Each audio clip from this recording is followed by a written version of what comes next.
नमस्ते। आज हम सब एक बहुत लंबे सफर पर निकलने वाले हैं। पीछे, बहुत पीछे, उस जमाने में जब इंसान ने पहली बार पत्थर को हथियार बनाया। तो चलिए, भारत में इंसानी सोच की इस कहानी में थोड़ा और गहरा उतरते हैं।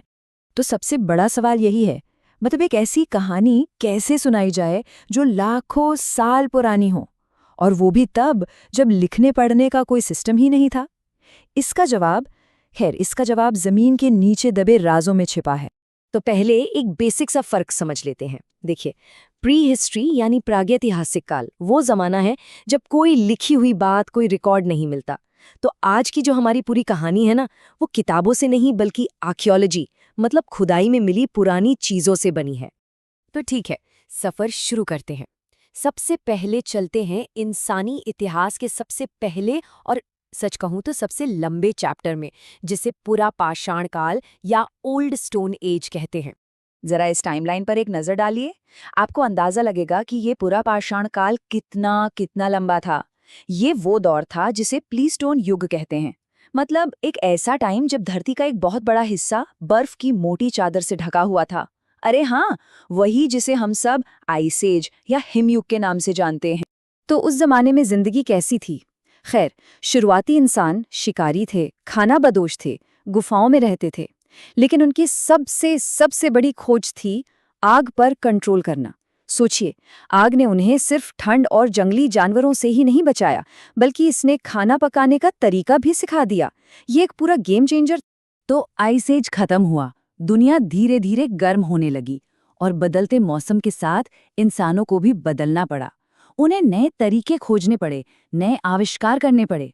और यहीं से शुरुआत हुई मध्य पाषाण काल की, यानी मिडिल स्टोन एज की। ये जो कंपैरिजन है, ये साफ साफ दिखाता है कि कैसे बदलते क्लाइमेट ने नए औजारों को जन्म दिया। अब औजार बड़े बड़े पत्थरों के नहीं, बल्कि छोटे और ज्यादा नुकीले होने लगे। अब इंसान सिर्फ बड़े जानवरों का शिकार नहीं कर रहे थे, बल्कि मछली पकड़ना और छोटे जानवरों का शिकार करना भी सीख गए। लेकिन इस युग में सिर्फ औजार ही नहीं बदले, बल्कि इंसानों ने कुछ ऐसा करना शुरू किया जिसने आने वाले भविष्य को हमेशा हमेशा के लिए बदल दिया।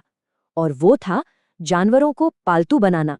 तो क्या कोई गेस कर सकता है कि वो पहला जानवर कौन था जिसने इंसानों का दोस्त बनना चुना?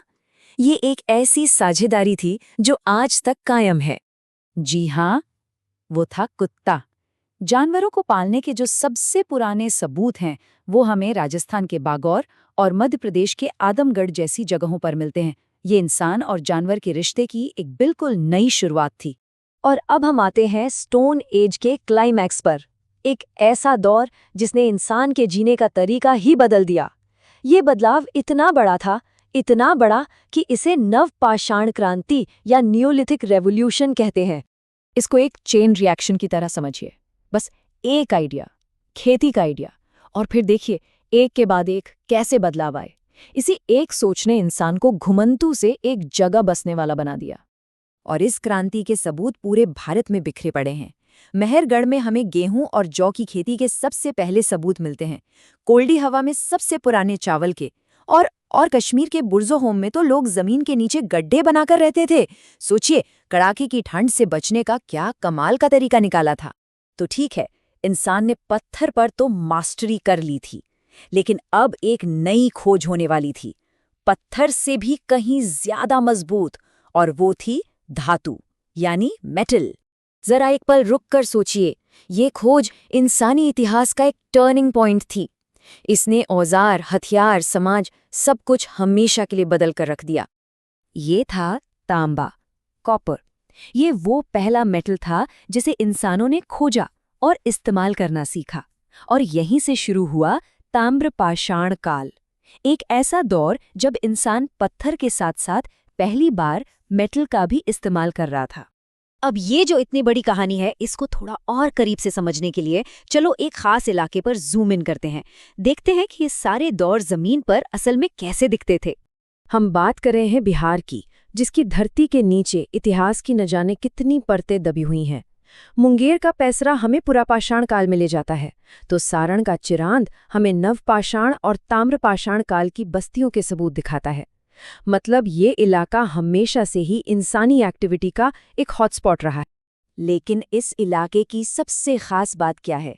चिरांद में बहुत बड़ी मात्रा में हड्डी के बने औजार मिले हैं, खासकर हिरण की सींगों से बने हुए। इससे पता चलता है कि यहाँ के लोग औजार बनाने की कला में कितने माहिर हो चुके थे।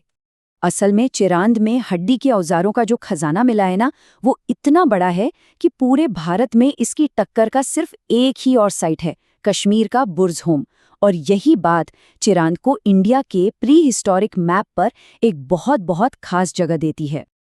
तो संक्षेप में कहें तो यही थी नवपाषाण क्रांति, एक ऐसा क्रांतिकारी बदलाव जिसने शिकारी को किसान बनाया, गुफाओं को गांव में बदला और यहीं से हमारी आज की मॉडर्न सिविलाइजेशन की नींव रखी गई। तो इस पूरी कहानी को एक सवाल के साथ खत्म करते हैं। देखिए, नवपाषाण क्रांति ने हमें शहर दिए, मेटल की खोज ने हमें बड़े बड़े साम्राज्य दिए।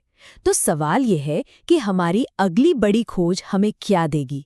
सोचने वाली बात है ना?